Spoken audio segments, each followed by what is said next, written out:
آپ جانتے ہیں فاروق اعظم رضی اللہ تعالیٰ عنہ کے قاتل نے دھمکی دی تھی فاروق اعظم کو. جنہوں نے تاریخ کے سچے اوراق کا مطالعہ کیا وہ جانتے ہیں. کیا نام تھا فاروق اعظم کے قاتل کا؟ فیروز بے ایمان، ایرانی ملعون. انتقام لیا ایرانیوں نے فاروق اعظم کی جلالت کردار سے. ایرانی بادشاہت کے جو پرخچے اڑے، انتقام لیا انہوں نے. 3 کردار خریدے گئے فاروق اعظم کو راستے سے ہٹانے کے لیے. جفینہ، ہرمزان اور فیروز. ایک یہودی، ایک عیسائی، ایک مجوسی. فاروق اعظم کی شہادت کے پس منظر میں جو سازش کار فرما تھی اس میں یہودیت بھی انوالو تھی، نصرانیت بھی انوالو تھی اور مجوسیت بھی انوالو تھی. اگر آپ اجازت دیں تو تجزیہ کرتے ہوئے کہہ دوں، اسلام دشمنی میں جو طاقتیں کل متحرک تھیں وہی طاقتیں آج بھی متحرک ہیں. صہیونیت، مغربیت جدید اصطلاح میں، صہیونیت اور نصرانیت اور مجوسیت، یہ تینوں قوتیں اسلام کی روز اول سے دشمن چلی آ رہی ہیں، آج بھی ہیں. فاروق اعظم کو دھمکی ملی لیکن فاروق اعظم رضی اللہ تعالی عنہ نے کوئی سیکورٹی فورس پسند نہ فرمائی. وہ تو اپنے گورنروں کے لیے بھی ہدایات دیا کرتے تھے، دروازے پر کوئی چوکیدار کھڑے نہ کرنا. جس کو گورنر بناتے تھے فرماتے تھے اپنے دروازے پہ کوئی چوکیدار کھڑا نہ کرنا، اس لیے کہ گورنر کا چوکیدار گورنر سے بھی سینئر سمجھتا ہے اپنے آپ کو. گورنر سے اگر ملاقات کرنی ہو اور اس کے چوکیدار سے واسطہ پڑ جائے، آپ اس کے چہرے کو دیکھیں گے، وہ آپ کی جیب کو دیکھے گا. بھوکے گدی نشین کی طرح، بھوکے گدی نشین کی طرح، جس طرح گدی نشین مرید کی جیب کو دیکھتا ہے، مرید بیچارہ خارش بھی کرے تو گدی نشین سمجھتا ہے نذرانہ نکال رہا ہے. چوکیدار بھی آپ کی جیب کو دیکھتا ہے. اگر آپ کی جیب نے اشارہ کر دیا تو ملاقات کی کوئی صورت نکل آئے گی، اور اگر نہیں تو کہے گا صاحب مصروف ہیں، صاحب جی ٹوائلٹ میں گئے ہوئے، صاحب جی بیڈ روم میں ہیں، صاحب کے کچھ آفیشل گیسٹ آئے ہوئے، صاحب انگیج ہیں، صاحب یہ ہیں اور صاحب وہ ہیں. حکم تھا گورنروں کے لیے دروازے پہ چوکیدار کھڑا کرنے کی اجازت نہیں ہے. ایاز ابن غانم کو متعلق شکایت آئی، وہ چوکیدار کھڑا کرتے ہیں. محمد بن مسلمہ کو روانہ کیا، فرمایا لے آؤ ایاز کو ذرا میرے پاس. حضرت ایاز رضی اللہ تعالیٰ عنہ بلائے گئے. مدینہ منورہ میں فاروق اعظم کی بارگاہ عدالت میں مصر کا گورنر حضرت ایاز سامنے کھڑا ہے. فرماتے ہیں میں نے سنا ہے تم نے اپنے دروازے پہ چوکیدار رکھے ہوئے ہیں. عرض کیا ہاں، فلاں علاقے سے یہودی اور نصرانیوں کی طرف سے دھمکیاں آئی ہیں کہ ہم تمہیں مٹا دیں گے، ہم تمہیں قتل کر دیں گے، تو احتیاطاً میں نے چوکیدار رکھے ہیں. فرمایا ایاز خوب سنائی آپ نے، یہ آپ نے اللہ سے ہٹ کر چوکیداروں پہ بھروسہ کرنا کب سے شروع کر دیا؟ کیوں نہ آپ کو معزول کر دیا جائے. حضرت عمرو بن عاص رضی اللہ تعالی عنہ نے ذمہ داری لی کہ آئندہ یہ شکایت نہیں ملے گی، جب جا کر انہیں بحال کیا گیا. اگرچہ قاتلوں نے دھمکی دے دی تھی لیکن فاروق اعظم رضی اللہ تعالی عنہ اللہ کے بھروسے پر معمولات میں مصروف رہے. زیادہ سے زیادہ قاتل جان لے سکتے تھے نا، اور جان دینا فاروق اعظم کی منزل تھی. جب اسی کو جان دینی ہے تو پھر پرواہ نہ کر کہ موت تجھ پر آ پڑے یا موت پر تو جا پڑے. جب اسی کو جان دینی ہے تو پھر پرواہ نہ کر کہ موت تجھ پر آ پڑے یا موت پر تو جا پڑے. فاروق اعظم رضی اللہ تعالیٰ عنہ نماز صبح کے لیے مسجد نبوی تشریف لائے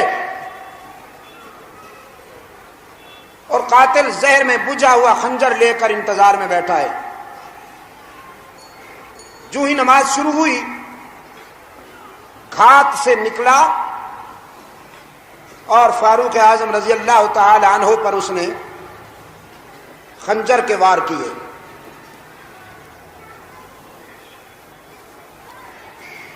اسلام کا یہ بازو شمشیر افغن، اسلامی جلالت کا مرقع، غیرت دینی کی پہچان اور اسلامی عادل کے ضمن میں روشنی کا عظیم مینار زخمی ہو کر زمیں بوس ہونے لگا. عقب میں کھڑے ہوئے حضرت عبد الرحمن کا بازو پکڑا، مسلح پر کھڑا کرتے ہوئے فرمایا میرے تڑپنے کا وقت آیا ہے، تم رسول کی امت کو نماز پڑھاؤ.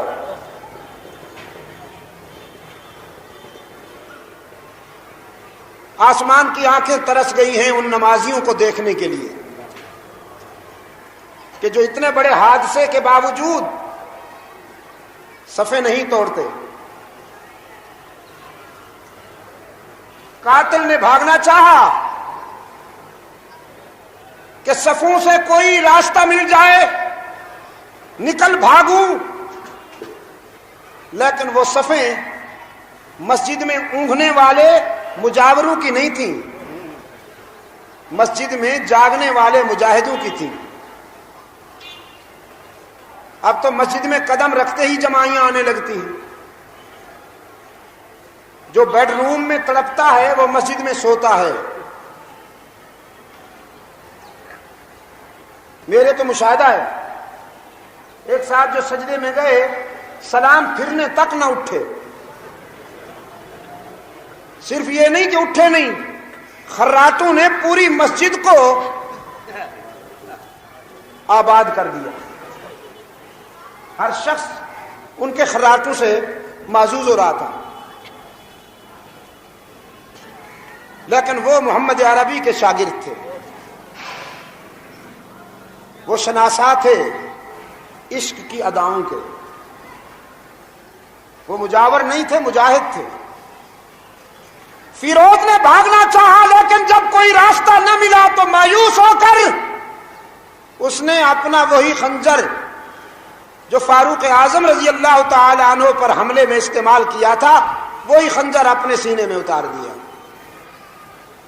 اپنے سینے میں اتار دیا، اپنے سینے میں اتار دیا اور نقش کر گیا، نقش کر گیا یہ ادا کہ عمر کے دشمنوں کی پرانی علامت ہے کہ وہ اپنے خنجر سے اپنا سینہ، اپنے خنجر سے. اب ذرا ترقی ہو گئی ہے، اب ذرا اس سلسلے نے ترقی کی ہے تو یہ بھی ہوتا ہے، یہ بھی ہوتا ہے. وہ رشک جنت میں پہنچ گئے اور عمر کے دشمن انگاروں پہ لوٹ گئے. قرآن پاک نے فرمایا ان المنافقین فی الدرک الاسفل من النار.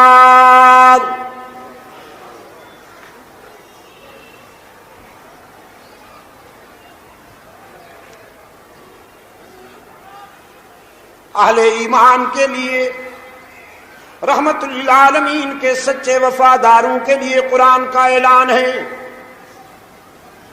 یوم لا یخزی اللہ النبی والذین آمنوا معہ نورهم یسعی بین ایدیہم وبایمانہم ابراہیم علیہ السلام نے تو اللہ سے دعا مانگی تھی، لا تخزنی یوم یبعثون یوم لا ينفع مال ولا بنون الا من اتى اللہ بقلب سلیم۔ اے اللہ، جس دن نہ مال کام آئے گا نہ اولاد کام آئے گی، جس دن دنیا کے سارے رشتے ناکارہ ہو جائیں گے، اس دن مجھے رسوائی سے بچا لینا۔ ابراہیم علیہ السلام التجا کر رہے ہیں، اور رب العالمین نے اپنے محبوب کے لیے از خود اعلان کیا، یوم لا یخزی اللہ النبی والذین آمنوا معہ۔ وہ دن یعنی حشر کا دن کہ جس روز رب العالمین اپنے پیغمبر کا کبھی سر نیچا نہیں ہونے دے گا، اور نبی کے وفاداروں کا بھی سر نیچا نہیں ہونے دے گا۔ میرا محبوب بھی سربلند، اس کے رضاکار بھی سربلند۔ وہ حشر میں یوں نظر آئیں گے کہ ان کے آگے نور، ان کے دائیں نور، ان کے بائیں نور، ہر طرف سے تجلیات کی ہماہمی ہوگی، اور محمد کے رضاکاروں کا عاشقانہ سفر ہوگا۔ یہ نور جو ہے نا، یہ تو رحمت للعالمین کے غلاموں کا کیا کہوں، خدمت گار کہہ دوں، یا رفیق سفر کہہ دوں، یا گرد راہ کہہ دوں، گرد راہ کہہ دوں۔ میرے جن دوستوں نے نور نور کی رٹ لگا کر اسلامی معاشرے میں کنفیوژن پیدا کی ہے اور ینگ جنریشن کو مایوس کیا ہے، انہوں نے اصل میں مقام انسانیت کو سمجھا ہی نہیں۔ مقام انسانیت نوریوں سے بہت بلند ہے۔ جب یہ مقام انسانیت کو سمجھ جائیں گے تو انشاءاللہ پھر بات سمجھ میں آ جائے گی۔ بات سمجھنے کی ہے۔ تو میں عرض کر رہا تھا، فاروق اعظم تو مرکز انوار و تجلیات میں پہنچ گئے، رحمت للعالمین صلی اللہ علیہ وسلم کے قدموں میں، جس کو ہم جنت نہیں رشک جنت کہتے ہیں۔